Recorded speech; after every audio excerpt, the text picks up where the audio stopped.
Joshua Booth. It is LOZ week, man. How are you? Feeling good, pumped up, ready to go. Yeah, man, it should be a good weekend. I'm excited about it. We've got BassingBob that we're going to bring on here in a bit and talk to him, get the scoop on the lake. Looking forward to that. Yeah, it's shaping up to be really good. I think we're going to hit, right in the prime spawn, really. I mean, there's some pre-spawners, maybe a few post-spawners, but I think everybody's moving up on beds this weekend. Water levels coming up from this rain. Man, I timed this one good on the schedule, I think. You did, man. This one, and Table Rock. I think both of them were right at the right time. Maybe Table Rock didn't play as well, but I think both of them, they're right in that prime spot to see some spawning fish and to get a good bite. Yeah, and it's going to be the All American Kayak Series is going to be in conjunction. We're hosting that event. So we're going to have guys from the Midwest coming down to compete, as well. And also MoYak anglers, if you want to compete in the Midwest, All American Kayak Series event at the same time, you can buy into both and fish both tournaments at the same time, catch one fish and submit it to both tournaments at the same time. It'll count. And the All American's a little bit, it's a little more entry fee, but it's a lot bigger payout. So if you have a really good day, you add it. If you win and you're in both tournaments, MoYak pays out pretty good. All American pays out really good. If you're in both tournaments, you're going to take home a lot of money. So I would suggest doubling down. We're gamblers, so gamble on yourself and double down and sign up for both. So membership is not required, to join the All American. You can still sign up and fish that. So I just want to throw that out there. And really, it's easy to do, especially those guys that are fishing, the online tournaments and the live events. I mean, you literally select both tournaments and you submit that fish and it gets submitted no matter what. Really it comes down to your identifiers, having multiples on there, making sure they're legible, and then just signing up for it. I mean, Tourney X has made that a pretty simple feature where you can select whatever tournament you want and submit that fish to that tournament, whether it's during the tournament or afterwards. And that's a really nice feature to have. It also helps the judge when he's judging fish, because if you take a photo of a fish and you go to upload Tourney X, and it's going to ask you, what tournaments do you want to submit that fish to if you're in multiple tournaments at once. Select on your screen this tournament, click each tournament that you're in, and it'll highlight them all and then submit, and it's going to submit that fish to every one of those tournaments at once. And as a judge, when I see that fish, it'll tell me and ask me, do I want to judge this fish for this tournament, and this tournament? So I can click on all three and I will judge that fish one time, and it's judged for all events. If you go about it individually, like say you're in the online and the trail, if you submit your fish to the trail tournament and then you go into the online tournament and submit your fish, you're doing it twice. And then I've got to judge it twice too. It pops up twice. So it's a lot better if everybody just submits their fish all at once to everything you're in. So that's a cool thing about kayak tournaments. It's probably one of the things that some of the new guys are really blown away by, how you can really do multiple things at once. But that's how we roll in the kayak world. You can fish 3, 4, 5 tournaments at once. Just depends on this lake. Yeah, it's pretty sweet that you can do that. And like you said, I mean, it should be a good payout for the AAKC and a good payout for MoYak, and someone could take home some dough. Absolutely. And there are some guys that are a little worried about, the boat traffic on Lake of the Ozarks. You should respect that, and you should be mindful of what's going on out there in the water. But we have these tournaments for Lake of the Ozarks and Table Rock at the end and beginning of the years on purpose. That is to minimize the amount of boat traffic and skiers and party guys, out on the water. Right now, we're kind of at that edge where people are starting to get back out on the water again. So it could be a little crowded, but, just, be safe and know the limitations of your kayak. If you're in a sit-in kayak that's not very stable, you might want to stay in some of the no wake zones or stay close to the shore. You don't want to get swamped by a wave. Some of the kayaks, they can get out there and cruise around, and those boats aren't even going to bother them at all. Since we've got, some foul weather possibly coming in on Saturday, if it's going to be raining, it's going to keep all those skiers and partiers at home and stuff. So I don't think the traffic's going to be that big of a deal. Some of these launches, you may encounter traffic as you're coming and going out from the ramp. That's just normal. That's just going to happen. But I guess just be safe and be aware of your surroundings. Know how to, if a wave's coming at you, hit it at a 45-degree angle. Know how to paddle through some of that stuff and just take care of yourself out there. Yeah, absolutely. I mean, you can get into this lake is huge, and there's tons of river systems. There's tons of places that you can get into and not see boat traffic. I mean, PB2 is a well-known tournament launch that you could stay in PB2 all day long and fish that thing all day long and not worry about, the wake and whatnot. There is, it really comes down to you and knowing your limitations, and then also knowing, kind of what area you want to go. There's tons of places that you can get up into the river and get out of that stuff if you wanted to. But yeah, definitely be mindful of where you're putting in and where you're going, because I mean there's some areas that, the lower end of the lake, you can definitely run into some heavy boat traffic. Yeah, near the dam was an area that you definitely want a red flag. So, but for the rest of the lake, it's pretty much normal. It's like Table Rock. Yeah, let's talk about the new trash pot that we started. That's You'll right. notice that whenever you sign up on Tourney X, that there's now a new optional side pot. That's $6 for the trash pot. A lot of guys hit me up and wanted it, and it's pretty popular in other tournaments. So I thought we'd give it a try out and see if guys liked it. But what the trash pot is it's the biggest fish that's not a bass.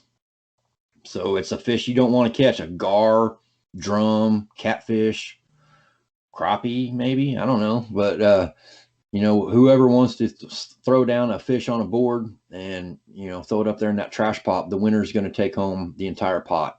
If your fish is bigger than your board, which is possible, just lay it out there on your kayak and do the best you can to take a picture and show some scale, and that's up to the judge's discretion to see what the biggest fish is. So if you want to bring a little tape measure, you can probably do that too if you want. But yeah, it's just the trash pot. It will be awarded to the biggest non-competitive fish caught during the tournament. And so these guys, they submit it just like normal with their other fish, correct? Yeah, just throw it up on Tourney X, and then once I see it, I'll go ahead and I've got a notebook and I'll write it down in there, and then I'll delete it off of Tourney X. It's not going to stay on Tourney X, but I'll have a record of it. So it'll initially affect your score. If you catch a 40-inch, gar, all of a sudden you're going to have a score in the tournament of 130 inches or something. It's only temporary. I'll fix it. But go ahead, yeah, just submit them like you would a normal fish, and I'll fix it out. I'll straighten it out. So Saturday, what are we eating, man? What are you bringing? The plan is some barbecue pork sandwiches. So we'll have some pulled pork, throwing on some buns and chips, and as long as it's not raining, hopefully we'll be good. We'll have a few tents there, so hopefully it won't be an issue, but I'll have to keep an eye on the weather to see how that goes. Well, cool, man. I'm looking forward to it. I think you did a very good job on this schedule for this one. I think we're going to hit the spawn at the right time. I think we're going to have, pre-spawn, post-spawn, and spawning fish. I think it's going to be a good time, and I think we're going to see some big bags. I think so, too. And, to find out, I guess we should just bring on the expert, shouldn't we, and ask him what's going on, because I think it's going pretty good, but let's find out for sure. Yeah, let's talk to Bob. Let's get him on here, see what he has to say. Talk about LOZ. Yeah, let's get this show on the road. Let's find out what's going on. Guys, we got BassingBob, local guide on Lake of the Ozarks with us. Bob, how are you, man? I'm good. I'm not a fishing guide, however. I just fish about every day, but I'm not a guide. I have a website called BassingBob.com and a magazine called the Fishing News Magazine. But I am not a guide. I can't handle picking those freaking rattle traps out of the trees, so I don't. Well, thanks for taking the time to sit down and talk to us about Lake of the Ozarks. We've got a kayak bass tournament coming up there this Saturday for MoYak, and we've also got the All American Kayak Series is going to be there at the same time. It's a new Midwest regional tour, so pretty excited to get that kicked off and I think a lot of guys are ready to pick your brain and try and get some information about what's going on in Lake of the Ozarks. Absolutely. Well, first of all, thank you guys. Wow, what a growing way of fishing that you guys have going on with the kayak fishing. Everything you guys have done with MoYak has been just absolutely fantastic. And then actually bringing the All American here to the Midwest and to Lake of the Ozarks, that's really good stuff. You guys deserve a lot of credit. Thanks, I appreciate that. The sport is really growing. We've had huge numbers this year, so really excited to see what the future's got in store for us. Absolutely. We're gonna have to get you in a kayak pretty soon too. What's that gonna take? Man, I'm too out of shape, man. I mean, are the trolling motors any good? Yeah, most of us run. You can have up to a 3 horsepower electric motor. Wow, I would love to do that sometime for sure. It's interesting because I fish out of a bass boat, right? But my good buddy, and I know you know him, Jeff Mellencamp, he's all about the kayak fishing, and I fished with him a couple of years ago in a tournament that was out of my bass boat, and he was struggling to like make his cast. And so he eventually just sat down on the back of my boat. So he felt more comfortable, like he was in a kayak, and he started catching fish. For me, if I got in a kayak, it'd probably be just exactly the opposite. Although it would be fun. It would be fun for sure. You guys are warriors out there, man. Mm-hmm. Bob, before we get into Lake of the Ozark and whatnot, talk to us about your website and what you got going on there. So I have a website that I've had for 8 years. I started it 8 years ago. I retired as a software business owner from St. Louis, moved to Lake of the Ozarks, retired when I was 54 years old. I'm 63 now, so I'm old. And I just couldn't sit around. I knew I was coming. The reason I was coming to Lake of the Ozarks was because I wanted to fish a lot more than I had before.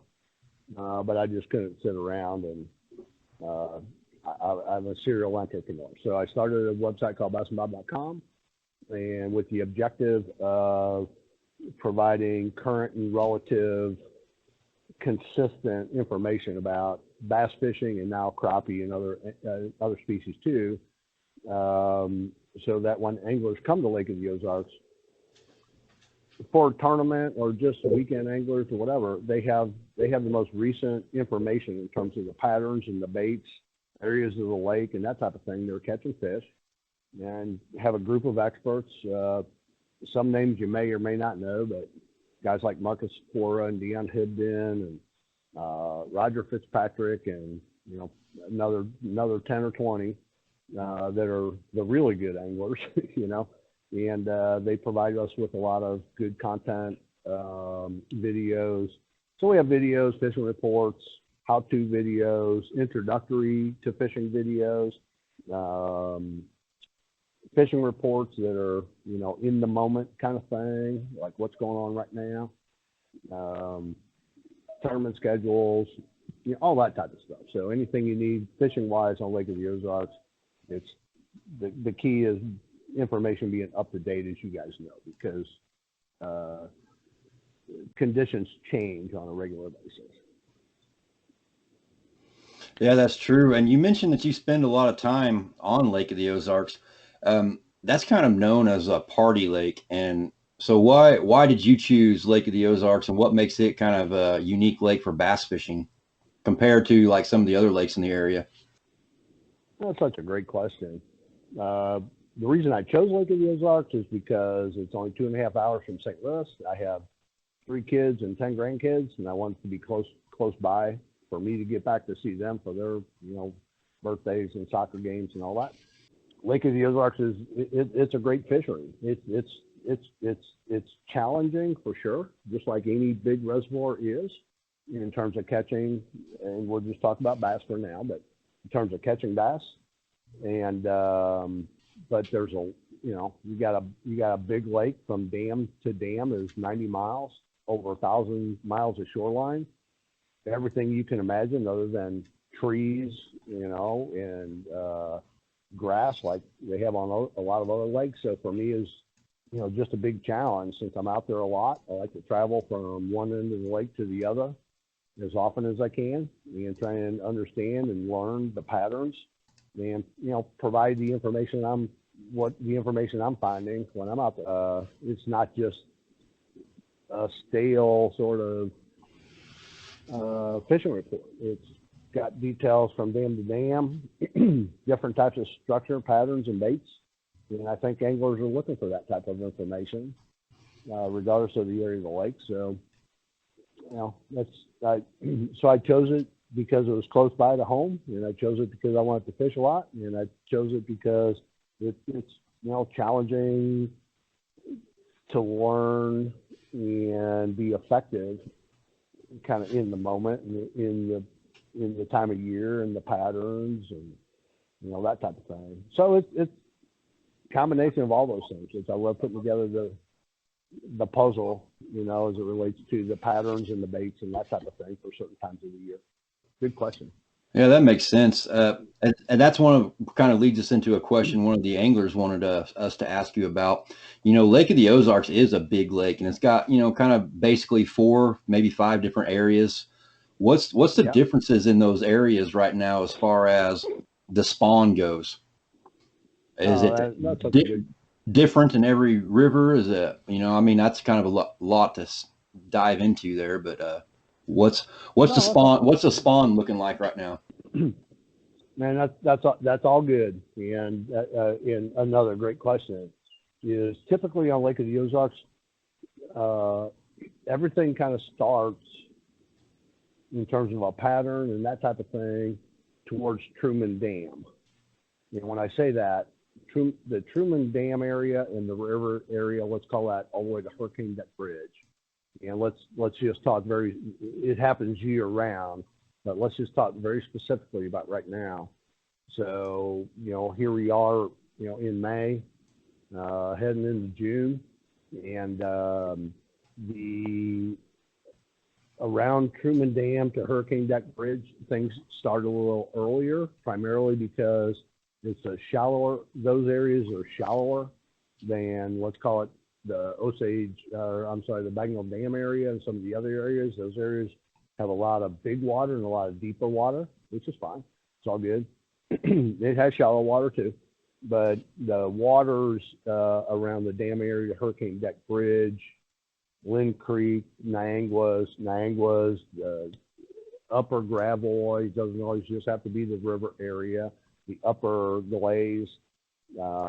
The waters are shallower, so they warm a little quicker this time of year than the deeper water stuff.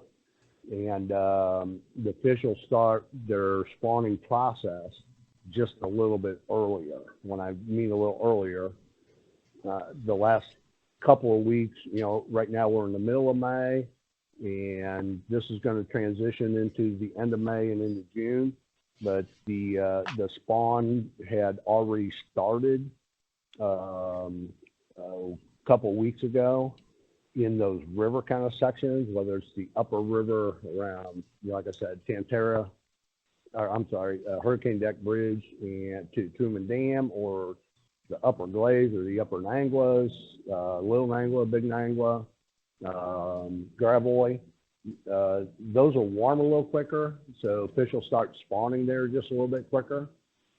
And however, everything starts to kind of neutralize. We're kind of at a point now where here we are in the middle of May and through the end of May, it's starting to neutralize that across the lake a little bit. So the river areas are going to hold. They're going to be fish. They're going to be in pre-spawn, spawn, and post-spawn, because the fish spawn in different waves. And so it's a lot of it has to do based around the full moon, which we just had, a couple of weeks ago. There'll be another full moon, in May. So the fish are committing.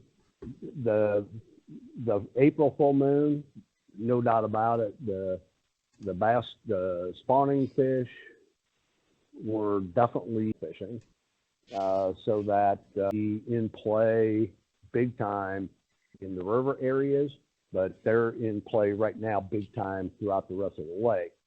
And not just because of the full moon, but also because the water level. So in the main lake areas of the lake, let's call that from Hurricane Deck Bridge on the what I call kind of the main lake area, or mid to the lower area of the lake, is that with the water being down, fish, a lot of the bass were kind of holding back. You can catch I'd be out there and I'd catch 50 little buck males every day, 30, 40, 50, whatever the numbers are, close to the bank.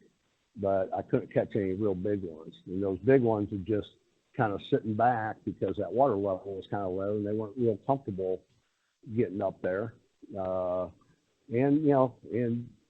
beds weren't getting made because the water level was kind of low.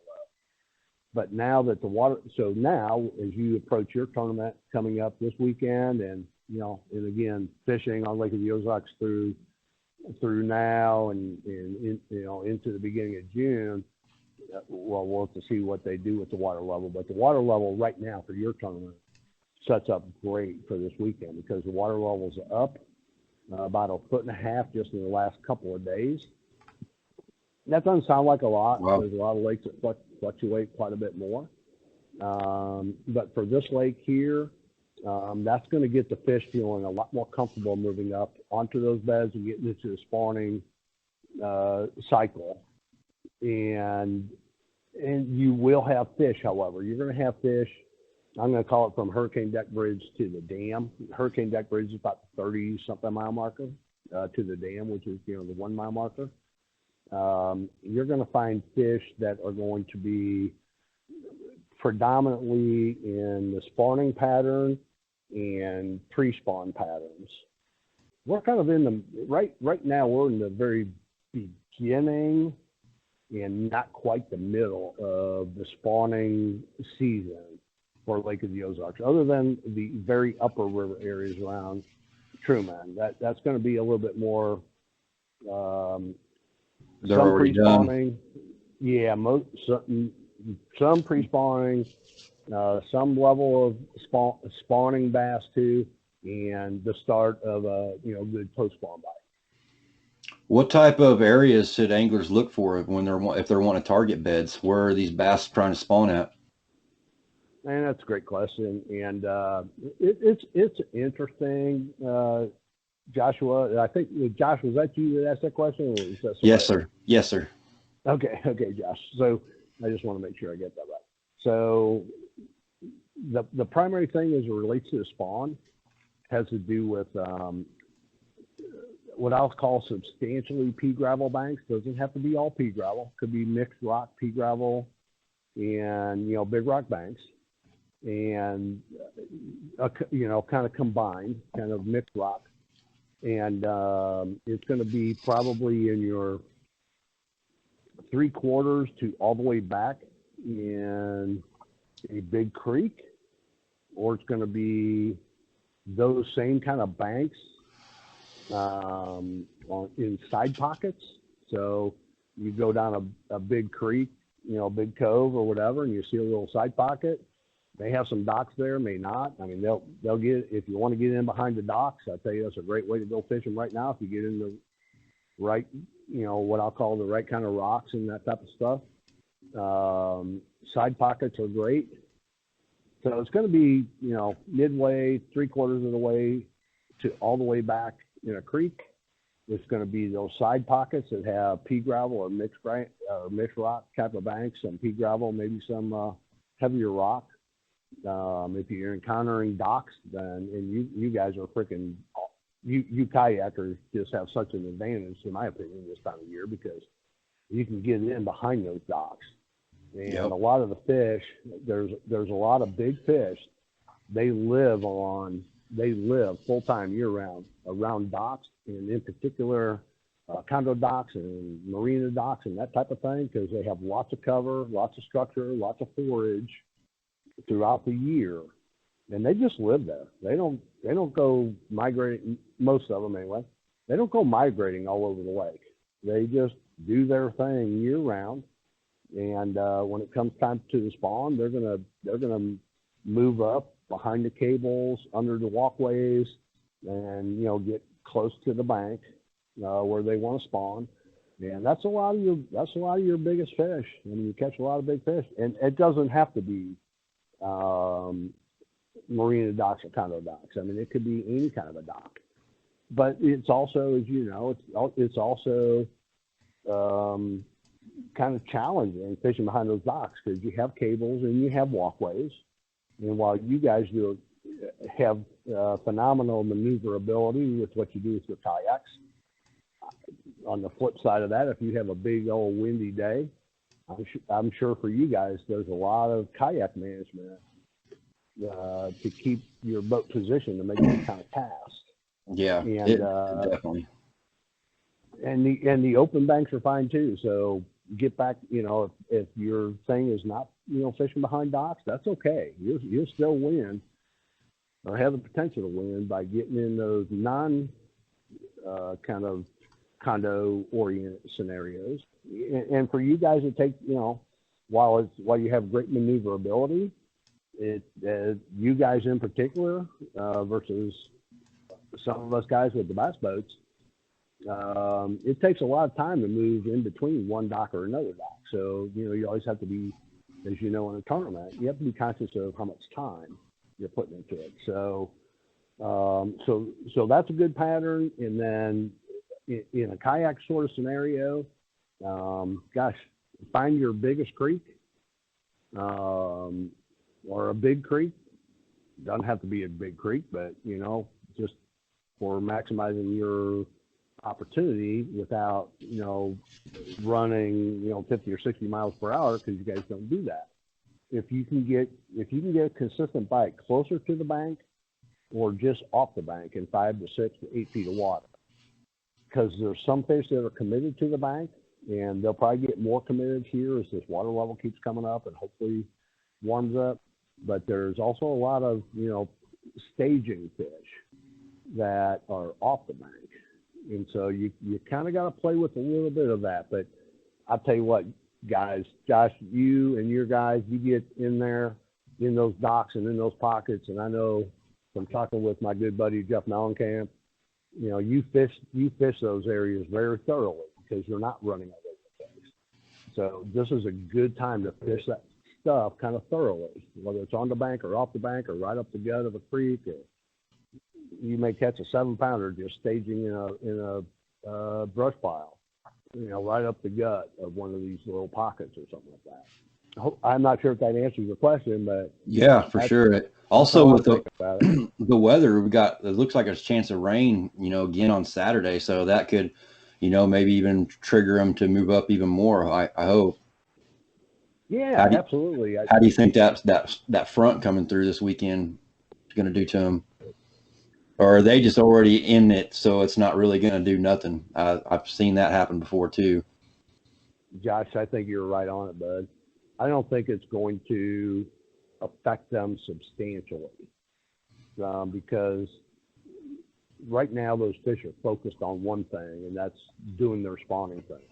Yep. Let's forget about the post spawn for right now because there's going to be some that in that mode too. But you're going to have in the majority of the lake, you're going to have post spawn and spawning fish. With the water level coming up in particular, this week there's going to be a lot more fish that have pulled up to start to spawn. The water temperature, the rain, rising water versus falling water levels. I don't think it's going to affect them a whole lot, Josh. I mean, that's a good question. It may affect some fish a little bit. As long as the water temperature doesn't, take some drastic change, or the water level doesn't take some drastic change, they're going to be on the bank or in 4 to 5, 6 feet of water around spawning pockets. They're just thinking about one thing right now, dude. Sounds like it's going to be a good bite. What do you think, John? Oh man, it sounds. I wish I was fishing it now. Yeah, I think so too. I think it's going to be a good bite. I think that they're, like he said, I think They're not worried about moving out. They're not worried about this front. They've got one thing on their mind, and they're focused on that. And with that being said, Bob, you talked about fishing around docks and being very thorough. Let's talk about baits. What are some staples for Lake of the Ozarks?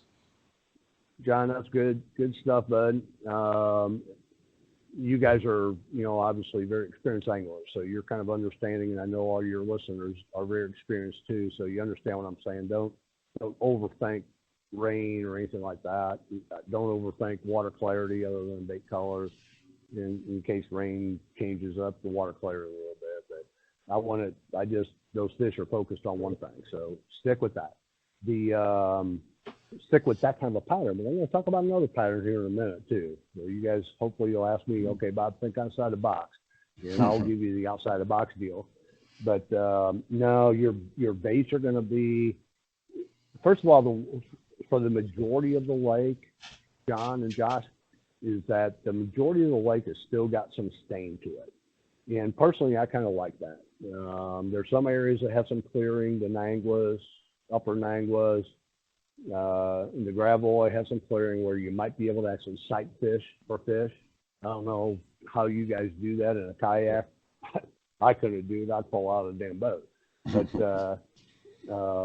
But for the most part, the baits that you're going to want to use are going to be things like a creature bait or jig or shaky head worm. Some kind of bottom creature bait like thing, throwing it up to the bank. A lot of times, perhaps paralleling the bank. So, because if you can figure out where those fish are holding, whether they're off the bank waiting because they're pre-spawn, or they're actually, on beds spawning, once you figure out what the water depth is, if it's right up on the bank or if it's 2 feet of water or whatever, I would parallel banks as much as I could with some type of a bottom creature bait. And again, I just mentioned that a D-bomb, a missile D-bomb, a beaver, a shaky head worm, these finesse worms, it's a trick worm. So the trick worms float. Yeah. So that kind of thing, and you can skip those behind docks too. No, or Senko, wacky rig. Those are highly effective behind docks, or paralleling these banks or pockets. If there's not a lot of docks around, paralleling those on open banks in spawning areas. The other thing that's been a really big player lately, and I think is going to get even better, is you can put something like a Zara Spook or a Popar or a buzzbait or some kind of topwater bait, throwing the exact same way, just running it along parallel or pretty close to the banks, out to 5 to 6 to 8 feet of water, throwing that behind docks or in between docks. You'll catch a lot of fish. So I would say it's going to be your topwater stuff, and it's going to be your creature bait type stuff.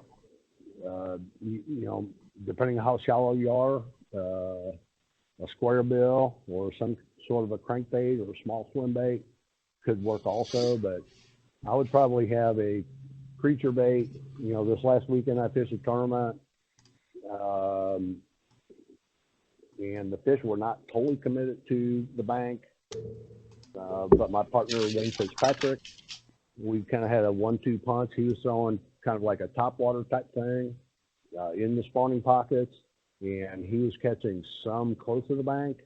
And we had 15, 18 keepers, and we probably caught equal number of keepers where he was up on the bank with topwater type stuff, slow moving topwater stuff, and I was fishing the shaky head, black and blue fleck worm on a shaky head. I wasn't even throwing to the bank. I was letting him cover the bank, and I was throwing out past the bank where I was in 4 to 6 feet of water with that shaky head, just dragging it slow, and caught as many keepers.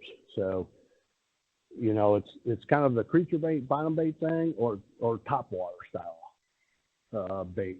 Yeah, I was kind of. But I was going to ask about the tournament you said you fished last weekend. What did yeah, it take to win that? Was there some big bags caught, or what was the big bass? Can you talk about that most recent tournament? absolutely. So the tournament was won with 21 pounds, Hmm. 5 fish tournament, 21 pounds, 122 anglers. So I want to qualify one thing. So and I found this very surprising, guys, is that it took 21 pounds to win the tournament, but second place was only 1804. Now, when I Hmm. say 1804, that's a big bag, but to have such a big difference this time of the year in first place and second place, it kind of made me scratch my head just a little bit. But I think that's because the water level's down and there's just wasn't a super consistent pattern, which I think we'll see a far more once you guys get out there and practice, or just jump out there and go fishing, stick with a pattern. I think you'll find a more consistent pattern than we had this past weekend. So the winning team, they won the tournament fishing mostly well, I'm just going to say mostly a spook and a bottom bait, just like I just talked about. And they were throwing some spook, some there are spooks, behind docks. And again, these are guys that highly experienced kind of anglers, so they're totally comfortable throwing a spook over the top of 2 or 3 cables, which I don't mind doing that. I have no problem doing that personally. It's just a matter of, are you going to land that fish or not? And they were throwing bottom baits. So one guy was throwing a topwater spook, other was throwing a bottom bait, same kind of thing, mostly around docks and other open banks like we talked about earlier, pea gravel banks. And they weren't real specific with the bottom baits. A lot of people will tell me when they know I'm interviewing them for the fishing report, they were just saying a jig. Well, here's the deal. A jig could be a jig, like we know a jig. Could be a creature bait, could be a brush hog or a D-bomb or a whatever, a beaver on some kind of head, or a shaky head. Mm-hmm. I mean, that's kind of bottom bait type stuff, I personally don't think that really matters a whole lot. Carolina rig's a player right now. Carolina rig, I've been getting a lot of bites on Carolina rig with a brush hog on the Carolina rig. That's a good player right now. But the winners got it that way. The big bass of the tournament was 658, I believe, and he caught that on his very last cast on a brush hog, pegged or a brush hog on a head, kind of Texas rig. So Texas rig kind of baits like that, brush hogs and lizards and stuff like that are catching them. So I would say the most consistent patterns from when I interviewed the anglers from this tournament this past weekend were topwater baits, mostly slower moving topwater baits, some on like the buzz bait, slower moving, however, the Zara spook and like a pop R type thing. And then bottom baits, creature baits, jigs, that type of thing it could be a shaky head. I don't know. Again, you never know when you're asking these guys these questions, but I don't, like I said, I don't think it really matters. So it's those kind of baits in spawning pockets, open banks in spawning pockets, spawning pockets are the backs of big coves, and top water and bottom base, creature baits. Good stuff right there. Does that answer your question? Did I ramble And off then some. on you guys? No, I think that's good. I think there is going to be a pretty good topwater bite too. And as like you're talking about with kayak guys in those docks, I would recommend some of these guys looking for areas that boats can't get back behind these docks. I target those a lot. You know, some of the walkways may be really low. We can do the limbo and take our rods down, and we can get back up underneath there. And those are areas that you can usually catch some good fish, because the boat guys can't get back in there unless they make a really crazy, weird cast. But us kayak guys can get into some of those areas. So that might be something to target for fishing around the docks. Yeah, you are spot on, and that is absolutely the right way to think about it. You get in there behind those docks, and it may take a little bit of time. I mean, you know how these tournaments are, Josh and John, is, you know, you got so much time. You got 6 or 8 hours, and you guys have to manage your time. You have to manage your time probably far more efficiently than a bass boat guy has to manage their time, because we can at least idle out in between docks and go to the next one, go to the next one, and the next one. But at the same time, I truly believe and agree that with what you just said, you get in there behind those docks and pick them apart and take your time. You know, don't have to be in a big hurry. And then move to the next one. And you know, kayak kind of thing, with the skills you guys have with kayaks and your mobility, you catch some big ones. And then you just have to say, okay, then as you guys probably know better than I do, something like that, you have to decide when to pull the plug on one set of docks versus another, and just paddle yourself out, or do your, you know, high-powered trolling motor and go to the next one. A wacky worm is highly effective behind those docks. You can skip those things at a frickin' mile. Wacky worm, you know, with no weight on it, one of those floating worm type deals like I was talking about. Say what, that kind of stuff, that's the kind of stuff you want to be thinking about right now. And if you're more apt to want to be fishing open banks or whatever, that's fine too. It's kind of the same kind of deal. But there's a lot of big fish that live on these docks, and especially the big condo docks. You know, you want 5, 6, 7 pounder. I mean, as you guys know, that can come from anywhere. But at the same time, really good opportunity behind the docks where, like you just said, where other people are not capable of getting their baits, where bass boats are not able to get their boats, where you guys have that kind of maneuverability. It's a great way to go win the tournament if you got the patience, especially with a kayak, to go in and out and in and out and in and out and in and out, recognizing, hey, I got all day to catch 5. I don't really care about catching a lot of fish. I just want to catch a quality fish, and that's where you'll go catch them. That's the kind of way you'll go catch quality fish. Time management is important in the kayak side for sure, because we've got to get back to our launch ramps. Some guys are still paddling. You know, even if we've got a motor, we're still only cruising at like 3 or 4 miles an hour, so it's not very quick. And Lake of the Ozarks, the challenge for kayak anglers this year has been finding access points and public launches. These ramps seem to be really spread out across this lake, and that's very difficult for us kayak anglers because we're limited on our range. I mean, some guys will go out and cover 6, 10 miles of water a day. You know, that's kind of about the average, but that's about it. And, you know, when you're on a giant lake like Lake of the Ozarks, and you've also got to dodge these big boats, these limited access points are kind of a problem. So can you shed some insight? You got any other public launches that you may know about that are not listed on a map that might be useful to some anglers that want to get away from the boat traffic? Man, that's like a big question. Yeah, I know. We're going to have to break out a map.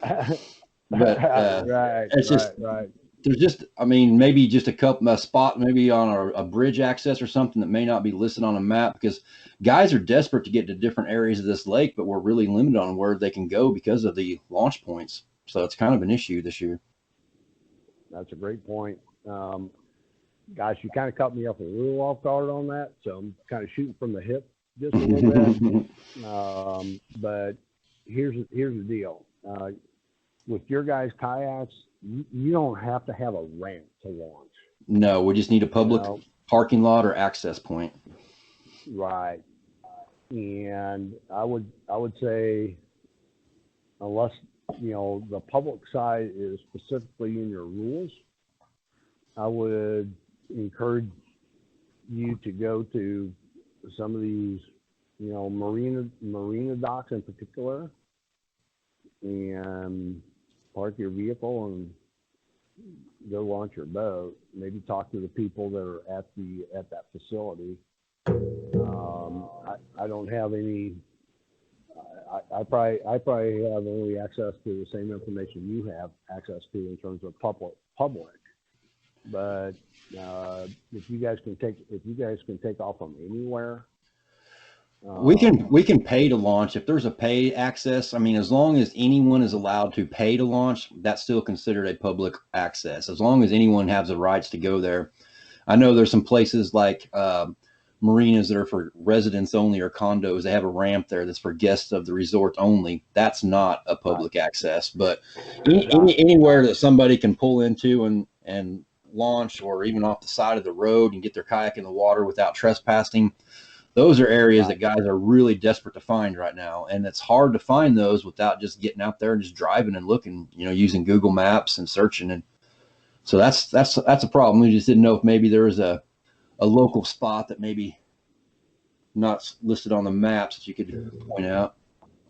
Yeah. I mean, but it sounds like there's just not that many at all. Well, I'll tell you what, if I had a week or so to research that, which I have not ever researched that, and that from that perspective, but I don't really have anything specific. There's a ramp which many of you may know about. It's on the lower end. Off of highway, I think it's W, you get off like you're going to Kaufman, off of highway 54, like you're going to Kaufman, and about 2 miles down that particular road, I think it's W Road or Y Road, I can't remember, but there is a public ramp there that many people don't know about. It's about the 2 mile marker. I think it's run actually by, I don't think it's run by DNR. I think it's run by Lake Ozark. But if you look at some maps and you look at, getting off of 54 as if you're going to Kaufman, and again, I can't remember who, I know everything by water. I don't know shit by land, but it's either Y Road or W Road. And about 2 miles down that road, there's kind of a roundabout in the gas station where you first get off on that particular exit, and it'll put you in right about the 2 mile marker. And not many people know about that ramp. It's a public ramp. And is it called the Kaufman Beach Access? No, it's not Kaufman. It's not even close. It's the way you would go to Kaufman if you got off the highway 54. Oh God, I don't even remember what the name of that access is. By road, there used to be like a stoplight on 54 right there. Not Bagnell Dam Boulevard. So if you're going away like to the east of PD2, the east of Lake of the Ozarks on Highway 54. You've got Bagnell Dam Boulevard. Then you have, not a stoplight, but there becomes another stoplight about another mile or two down, again, going towards the east. And they're redoing all those ramps. They're redoing all that right now in terms of exit ramps off the highway. You get off there, you turn left. There's a little roundabout. You stay to the right, and you go about 2 miles. And I'll find it. I'll find out what the name of it is and get more information for you and text it to you, and you can publish it. But that ramp is a public ramp. Not a lot of people know about it. 2 mile marker. That cove is freaking loaded with fish. It's a great fishing area. Someplace you can launch your kayak right there. then you don't have to go very far to go catch 20 pounds. Sounds like a good spot. And by the way, Jonathan's smiling. I think that may have been one of the places he was going to go to by the look on his face over here. Jonathan, did we just give up too much information, buddy? Not a problem, Bob. They still got to catch them. So I'm going to go prefish that spot, but they still got to catch them, man. So I ain't worried about it. But do you know where I'm talking about, dude? I know exactly where you're talking about. You'll get off on W. Yeah. That cove is it's Lotto Hollow Cove is what it is. That's it. And, That's it. Yeah. Yeah, but it's definitely a great spot for a kayak. I will say that. I mean, it's got a great parking lot. It's got a very tiny ramp. There's a couple boats that'll put in there every once in a while, but yeah, it's definitely the downside. You know, if you're gonna, you know, like me, I want to get out of that cove, and the downside is if it's a nice day, that water gets rough there if you're outside of that cove. Yeah, I get that. There are like, I think there's two side pockets in that cove, one to the right, one to the left, and maybe a couple of other little smaller pockets. So, you know, I think you can hide from that boat traffic just a little bit if you're right. You know, if you're right in there, like on the secondary points and all that, you're probably gonna get beat to death. But so don't edit that out, because that's the only good advice I got for something a little bit unique or different. Awesome. Well, Bob, I could have told him that, Bob. You didn't have to spill the beans, man.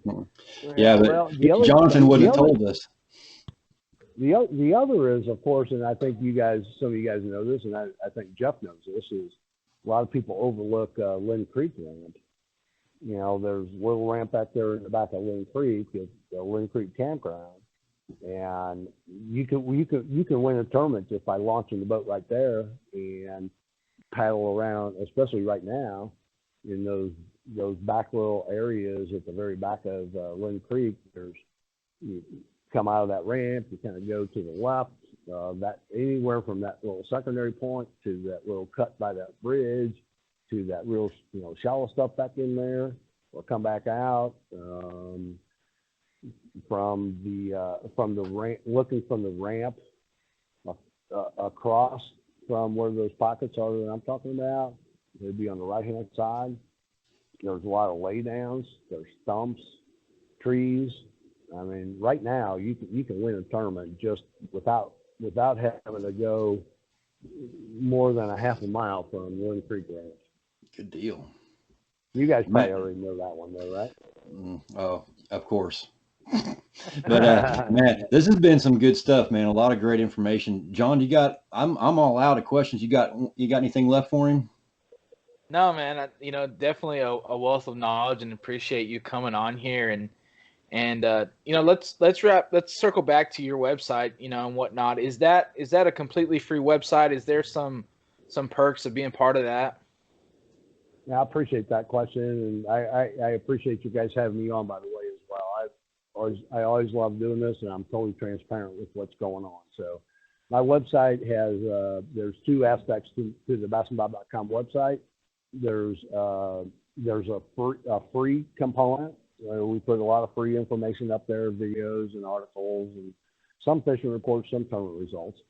And then it's the other aspect of it, or the real juice is, it's $45 a year, and then you have access to more of all of the daily, every piece of content, daily fishing reports, tournament results, all the videos. Got 8 years worth of content, so you can go filter on videos, or filter on fishing reports, or tournament results. You can filter based on month and year, and then look at what how close the conditions are to what the conditions are, right now. And then that's $45 a year. And so, but you know what? I always say this to the other anglers, but I can't say it to you guys. That's less than half a tank of gas. But for you guys, you don't have a half a tank of gas. So it's just one entry fee. It's half of a rod and reel combo or less. We spend a bunch of money on all our equipment, boats and our kayaks and all that stuff. And $45. So you do all that so you can win a tournament or catch fish and all that. $45. You can follow it all year long if you want to. So follow it like a soap opera. I've some guys do it. They just want to know what's going on every day, even if they don't fish every day. So it's pretty inexpensive for the depth of content that's there. But I appreciate you asking that, and I didn't have any idea. I didn't want to turn this into a commercial or anything like that. But it's some good stuff, man. It's highly valuable. The guy who won the Big Bass Bass this year, he found his content, his kind of starting spot. I mean, I don't put any specific spots or anything like that. I just put patterns and baits, and that's what most of the website's all about for, exactly this time of the year and whatever, daily and all that kind of stuff. And he caught his big fish based on information he learned, won $100,000 based on information he learned from BassingBob.com. Now, Big Bass Bass, as you guys know, there's skill, there's whatever associated with it, and there's a lot of luck too. So it's not, I don't want to just say that's BassingBob.com got him on that big fish, because that's not the case. You still got, like you guys said, you still got to go catch them. So, but thank you for asking me that question. Yeah, there's some great information on the website, so I appreciate that, man. And I appreciate you taking the time to talk with us and share some of that knowledge with us too, So thank you. And I love doing it anytime, and good luck to all your members, and hopefully, be very safe and, have a very successful event. We appreciate you guys. Thanks, Bob. Thanks for being here, man. Appreciate it. All right, man. All right. We'll be in touch anytime. Thanks, See Bob. you. Bye. Bye. And talk about a wealth of knowledge. Even gave up one of my spots that I thought about going to. I know it. He does. I think he did that last year too with one of Mellencamp's spots. Yeah, Mellencamp was not happy about that. Good stuff, man. Always like it when he comes on and he shares so much information, and that website, if everybody wants to check out BassingBob.com, there's a lot of information there too that may, really be able to help you out in this tournament. So want to give a big shout out to Bob for, taking the time to give us all that data. Yeah, even on the free side, there's some beneficial stuff there if you don't feel like, paying for that, or maybe you don't fish like the Ozarks much. But I mean, even on the free side, there's definitely a wealth of knowledge there and some stuff that you can take. Yep. So, that's a wrap, man. I mean, this Saturday, it all goes down. Lake of the Ozarks. We're going to be at the Paitsy ramp. Going to have some barbecue there. Pulled pork sandwiches is the plan. So hopefully the weather cooperates. If it's going to be raining and storming, I may have to make an audible and, I don't know, order pizza. I don't know. We'll figure something out. But we should have that whole parking lot to ourselves, because that ramp is still closed to boats. So it's pretty much vacant. So I think it ought to make it for a great venue. So that's where we'll be at on Saturday afternoon for the awards. So do you think that you can wait till like Sunday to release our podcast? That way my fishing hole doesn't get given up? No? Not going to happen. All right. Maybe my internet could crash, but I don't think so. Yeah, that was kind of funny, me talking to you and you just sitting there frozen. Yeah, I know. I don't know what happened last time, but hopefully it doesn't happen again. But man, I hope it's a good show. I really hope we have the turnout we've been having, even if it's even close to that. I mean, it's awesome seeing the guys come out there, getting to talk to everybody and seeing everybody. I think it's going to be a great time. And then we'll even have some guys from out of state that are doing the AAKC, and it'll be cool to talk to them and visit with them as well. Yep. All Americans going down too, so it should be a good time. Well, I guess I'll see you Saturday then, huh? Yep. I guess that's all we got to do. I mean, now it's just up to go out and get ready, go fish, catch fish. Yep. And win money. Get after it. Yeah. All right, man. Take care. We'll see everybody Saturday. Thanks, Josh.